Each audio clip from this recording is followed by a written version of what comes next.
completed present tense. In that, simple present tense, present continuous tense, present perfect tense and present perfect continuous tense. So before starting the past tense, today I want to clear you the basic difference between simple present, simple past and simple future. Okay, so what is there in that? We will see. I am Raksha and I welcome you in my YouTube channel Raksha's English Club. So already I had explained the tense chart in which I have told you the identification of present tense is ता है, ती है and ते हैं. Okay? Means हम ऐसा करते हैं. मैं ऐसा करती हूँ. Then past tense ता था, ते थे. हम ऐसा करते थे, मैं ऐसा करता था. फ्यूचर टेंस होगा या होंगे. मैं ऐसा करूंगा, मैं ऐसा करूंगी. मीन्स गा एंड गी. Okay, so first present tense we will see the affirmative sentence, then we will see the interrogative sentence, and after that we will see the negative sentence. Okay, how we form the sentence affirmative, interrogative and negative in simple present, simple past and simple future tense, and what is the basic difference between them. Okay, so present, simple present tense means we are in habit of doing that. Okay, जो हम हमेशा करते हैं, लेकिन the finishing of the work is not mentioned there in the sentence. Okay, जो हम करते हैं हम वो बताते हैं, लेकिन वर्क फिनिश हो रहा है या नहीं हो रहा है वो उसमें मेंशन नहीं होता है.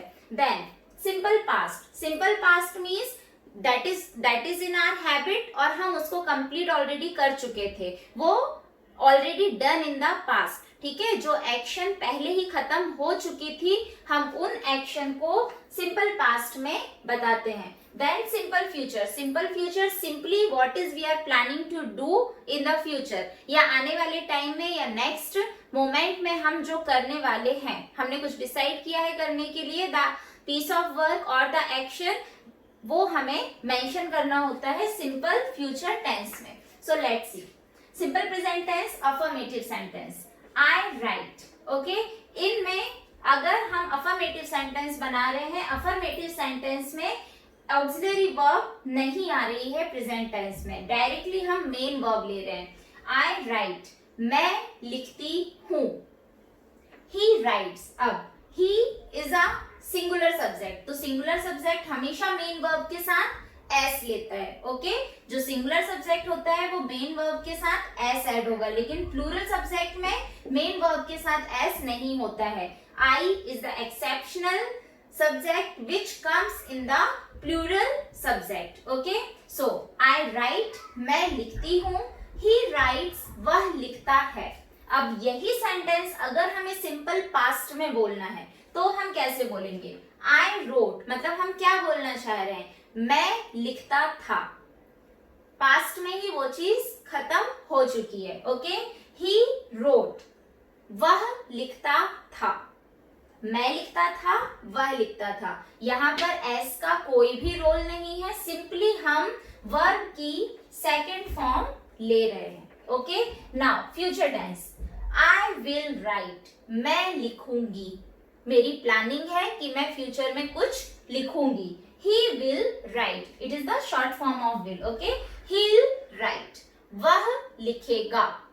Okay, here also simply we are taking the first form, and will, you know, will is the auxiliary verb which takes future, which comes in future tense. Okay, now interrogative sentence. Interrogative sentence in the present tense auxiliary verb do, in the past tense auxiliary verb did. Okay, and in the future tense auxiliary verb will.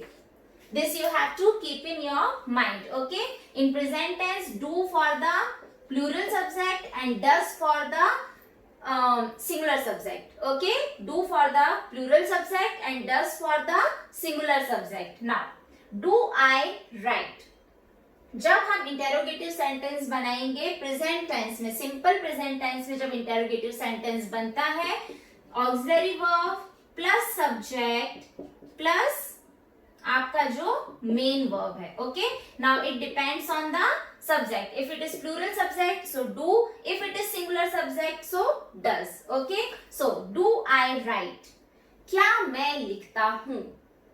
Does he write, क्या वह लिखता है. अब ये आप बोलेंगे यहाँ पर ही है सिंगुलर सब्जेक्ट, अभी आपने बोला था सिंगुलर सब्जेक्ट जो है वो मेन वर्ब एस लेता है, पर यहाँ पे क्यों नहीं आ रहा है. So why, because here we are taking auxiliary verb does. Okay, does he write. Yes, when I will answer for this. Okay, does he write. Yes, he writes. Okay, so if it is in interrogative form तो singular subject s नहीं लेगा वहां पर, क्योंकि does auxiliary verb already subject के पहले आ जा रहा है. सो डू आई राइट, क्या मैं लिखता हूं. डज ही राइट, क्या वह लिखता है. Now the same sentences for the simple past tense. Did, अभी यहाँ पर पास्ट कौन सा ऑक्सिलरी वर्ब लेता है, डिड. तो सब्जेक्ट के पहले डिड होगा, दोनों के लिए सेम होगा, सिंगुलर सब्जेक्ट हो या फिर प्लूरल सब्जेक्ट हो. ओके, डिड आई राइट, क्या मैं लिखती थी. ओके, डिड ही राइट, क्या वह लिखता था. ओके, सिंपली हमें कोई चीज पूछनी है कि क्या पास्ट में ऐसा होता था, तो हम डिड को पहले लिखेंगे, पहले डिड आएगा, फिर सिंगुलर या प्लूरल सब्जेक्ट आएगा और उसके बाद मेन वर्ब आएगा. डिड शी डांस, क्या वह नाचती थी. Okay, did she dance 4 years back, क्या वो 4 साल पहले नाचती थी. Like that we can ask. Okay, now in the simple future tense जब हमें इंटेरोगेटिव सेंटेंस बनाना है, विल आई राइट, यहाँ पर फ्यूचर टेंस में ऑक्सिलरी वर्ब कौन सा आता है, विल आता है. विल आई राइट, क्या मैं लिखूंगा. विल ही राइट, क्या वह लिखेगा. ओके, जब हमें पूछना है कि क्या वो ऐसा करेगा फ्यूचर में, किसी भी चीज के लिए हम पूछ सकते हैं. Suppose a swimming competition is there, हमें किसी के बारे में पूछना है, विल शी स्विम, क्या वह स्विम करेगी. Okay, so like that we can ask. Before first we will take the auxiliary verb, then the subject and then the main verb. Okay, now अब हमें simple present, simple past, simple future में बनाना है negative sentence, जो कि कैसे बनेगा.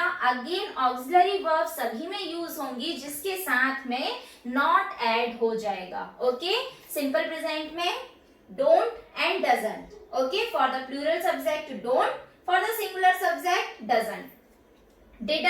Didn't for the simple past. Okay, for the both singular and plural subject. And in the simple future tense will not नहीं लिखते हैं. अगर will not आप अलग अलग लिख रहे हो तो will not आएगा, लेकिन अगर आपको कंबाइन करके लिखना है so it will be won't. Okay, won't means will not. Okay, won't is the short form of the will not. So won't will be for the I and he, means singular subject and the plural subject. Now simple present, I don't write, मैं नहीं लिखता हूं, मैं ऐसा नहीं करता हूं. I don't swim, मैं स्विम नहीं करता हूं. ही डजंट राइट, वह नहीं लिखता है. He doesn't make the YouTube videos, वह यूट्यूब वीडियोज नहीं बनाता है. Means this is not his और her habit. Okay, now simple past, past के बारे में हमें पूछना है. I didn't write, मतलब हमें बताना है कि तब वहां पर ऐसा नहीं होता था. I didn't write, मैं नहीं लिखता था. He didn't write, वह नहीं लिखता था. ओके, तो पास्ट में हम ऐसा काम नहीं करते थे, तो हम didn't यूज करेंगे उस चीज को बताने के लिए, सिंपली बताने के लिए. Okay, now simple future, I won't write, मैं नहीं लिखूंगा. सपोज आपसे किसी ने बोला है, please will you help me, will you do my this work. Sorry, I will not do, I won't do. Okay, मैं नहीं करूंगी. Okay, I won't do. he won't write, वह नहीं लिखेगा. He won't go, वह नहीं जाएगा. Okay, तो this is very simple to use but a little bit confusing here. That should be clear to you कि do हमेशा प्लूरल सब्जेक्ट के साथ में यूज होता है और डज हमेशा सिंगुलर सब्जेक्ट के साथ यूज होता है. This should be clear to you. And if in the sentence does is there तो मेन वर्ब जो है वो मेन वर्ब एस नहीं लेता है. ओके, मेन वर्ब में एस नहीं आएगा. लेकिन अगर डज नहीं है तो सिंगुलर सब्जेक्ट जो है वो मेन वर्ब के साथ एस लेता है. Okay, this you have to keep in your mind. And the simply the identification of the present tense is, simple present is ता है, ते है. सिंपल पास्ट इज ता था, ते थे. And the future tense is गा एंड गे. ऐसा होगा या होंगे, मैं ऐसा करूंगा, मैं ऐसा नहीं करूंगी, क्या मैं ऐसा करूंगी. Okay, so like that. I hope it's all clear to you. So for my next video, don't forget to press the bell icon, and if still you have not liked, share and subscribe my channel, so do it now. What are you waiting for? If you feel that is it important for your any friend also, so you can share it with them. Okay, until then stay safe and study well. Thank you.